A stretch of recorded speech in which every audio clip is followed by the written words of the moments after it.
You might come back and you won't find me, you'll find my grave. I can't imagine that. It's so painful to leave Medina. Anyway, imagine the Prophet ﷺ himself taking you and the Prophet ﷺ looking at you and saying, next time you come, you're probably just going to find the masjid in my grave. So Mu'adh radiallahu anhu, baka Mu'adhun, jasha'an li firaqi Rasulullah ﷺ. Mu'adh started to weep. He absolutely broke down. Like, what? This was all good until this part, right? Like, you told me you love me, you gave me advice on how to lead. Ya Rasulullah, what are you talking about? I'm going to come back and find a grave instead of you and find a masjid? I'm not going to see you again? And the Prophet ﷺ said, La tabki ya Mu'adh, don't cry, O Mu'adh.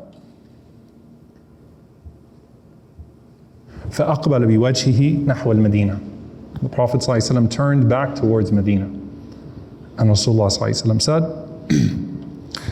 إِنَّ أَوْلَى النَّاسَ بِي الْمُتَّقُونَ مَنْ كَانُوا وَحَيْثُ كَانُوا.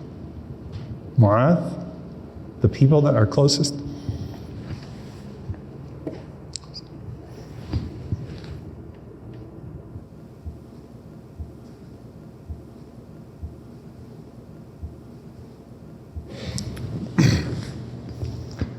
the people that are closest to me are the people of taqwa, whoever they are, wherever they are.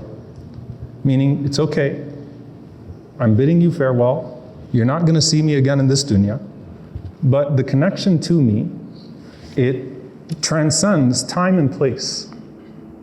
So you're going to go to Yemen, I'm sending you to Yemen.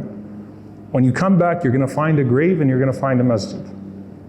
But the Prophet ﷺ says this as he's looking back at Medina, as if even he knows, sallallahu alaihi wasallam, Medina will not be the same without him. He knows it, alayhi salatu wasalam. So he's looking back at Medina, he's telling Mu'adh, the muttaqun always stay close to me. People of taqwa, people of piety, they stay connected to me, whoever they are, wherever they are. Allahumma ja'alna minhum. Allahumma ameen.